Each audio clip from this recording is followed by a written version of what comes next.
Hi everybody. So I want to introduce the Chakra series. I'm doing this with Craig Holliday, and we're going to go through each one of the 7 chakras in a more in-depth way than your classic color, food, and emotion association. We just dive in deeper to get a more expansive view of what the chakras really mean. I'll be releasing each video a few weeks apart. I also recommend making sure that you watch them in order so that they all tie in together. Since they're not necessarily meant to stand alone, they're meant to be one gigantic kind of weaving through of a chat. I hope you enjoy. Thank you for watching, guys. I will leave Craig's information down below as well as my own. Make sure to catch all 7 videos once they're all released, and I hope you have a beautiful day. Third eye, it's one of the ones I feel like, I guess my journey, we spoke about this before, was really moving down into the physical because it was so heady in the beginning, and the third eye was just, there's so much pressure there. And so I've actually feel like maybe I've ignored the third eye now since all of my was really moving back into the body. So, when people say, like, how do you open the third eye? Like, none of that has ever interested me, but I guess, like, in all of that, I've also ignored it, this whole area. So I guess I'm just kind of curious since my journey's just been south. Yeah, no, that makes perfect sense. And so sometimes on the spiritual path, when we have a powerful awakening in the third eye, we can have lots of visions and see colorful lights and have all kinds of, crazy and wild psychic phenomena. Those are often referred to as siddhis in the world of yoga. They're like, special powers or this or that. And I don't like to focus too much on the siddhis. What I would rather focus on is the true space of the third eye is vast, spacious emptiness. We make our thoughts, we give them all the priority of our consciousness. So we're always thinking about what we're thinking, noticing what we're thinking. Even the way people teach awareness exercises is you sit there, on a Vipassana retreat, and every time you see a thought, you say thinking, thinking, thinking. And so you're training awareness to look at what's arising instead of looking at awareness itself. Awareness itself is vast, it's spacious, it's empty. So I like to imagine that the space of the third eye, it's very much like the night sky. It's vast, it's spacious, it's empty, it's free. It's eternal. It includes all. All of us are so awake that any thought can arise within our consciousness. That's how free we are. We're so free that any thought can arise. If we weren't free, if we weren't already inherently spacious and empty, there would be no room for thoughts. There'd be no room for feelings. And so the truth in the third eye is the acknowledgement of what we are. There's this silent, awake, aware presence, which is hearing the sound of my voice right here and right now.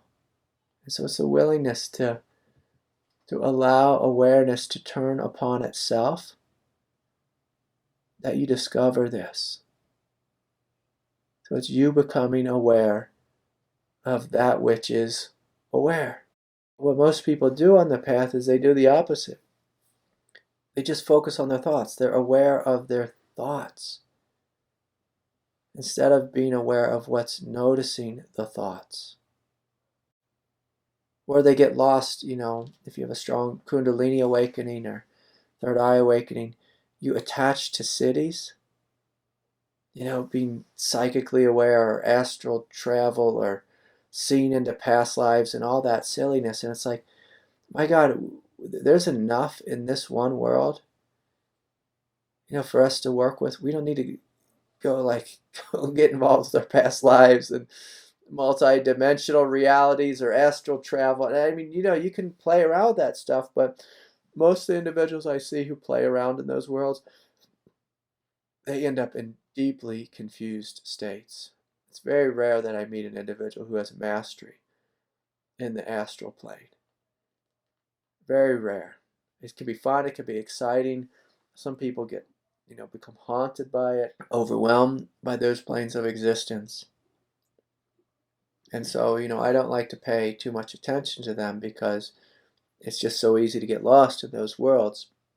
And so, the true space of the third eye, it's Buddha mind. So when the third eye opens, on its own, just, it's only happens in the third eye, it will feel impersonal, like vast, spacious emptiness.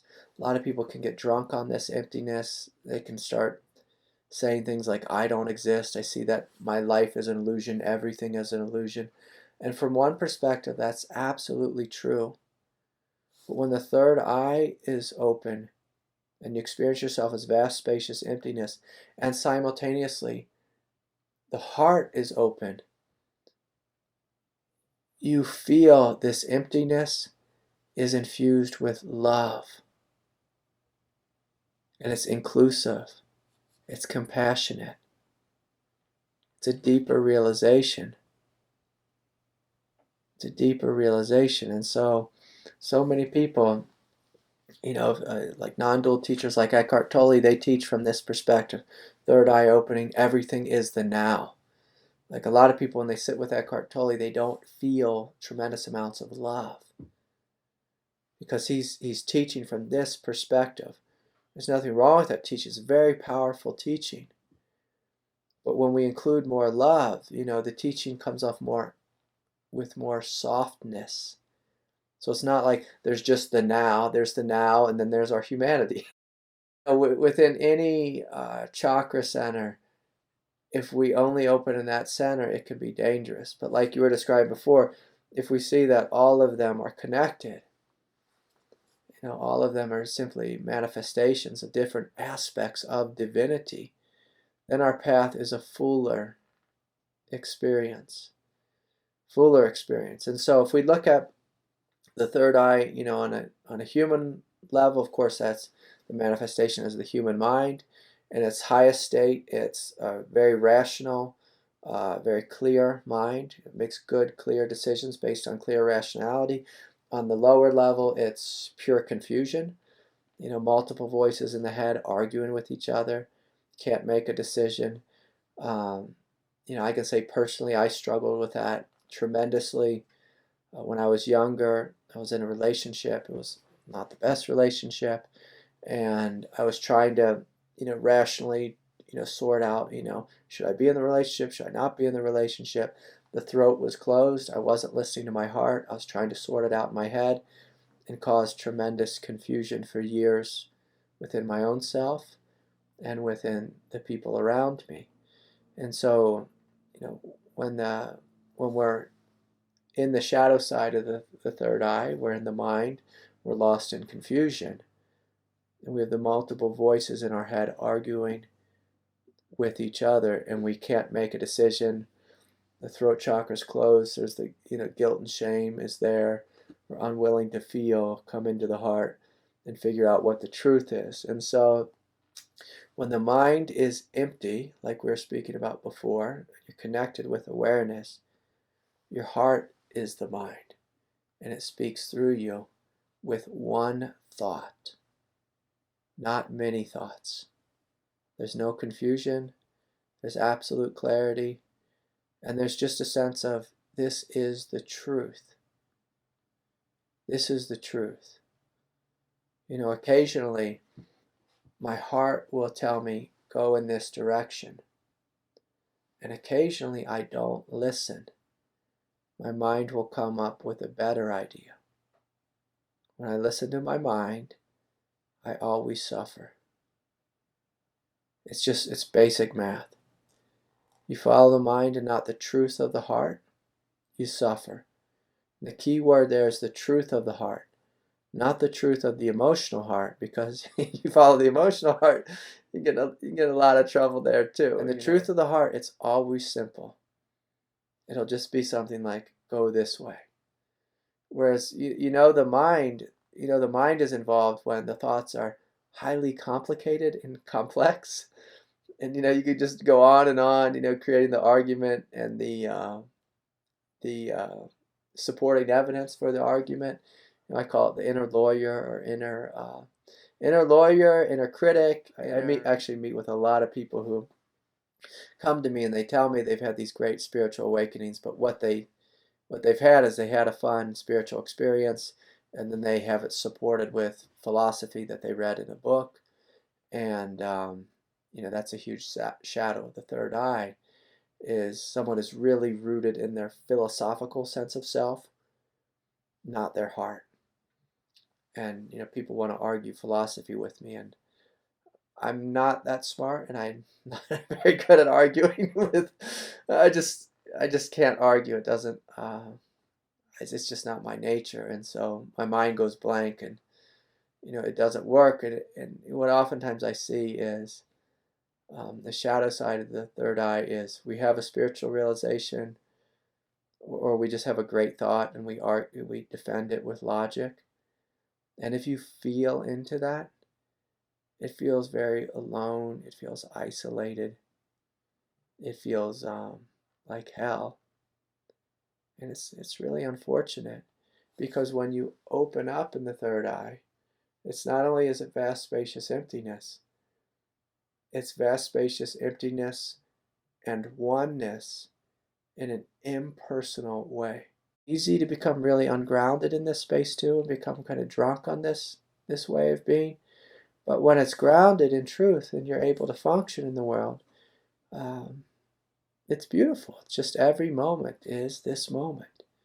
There's no past, no future, nowhere to be, nowhere to go, nothing to do. This is it, right here, right now. My wife also says, "You never get excited, Craig." I say, "Oh, get excited." Yeah, I rarely get excited about anything, but there's a freedom in that.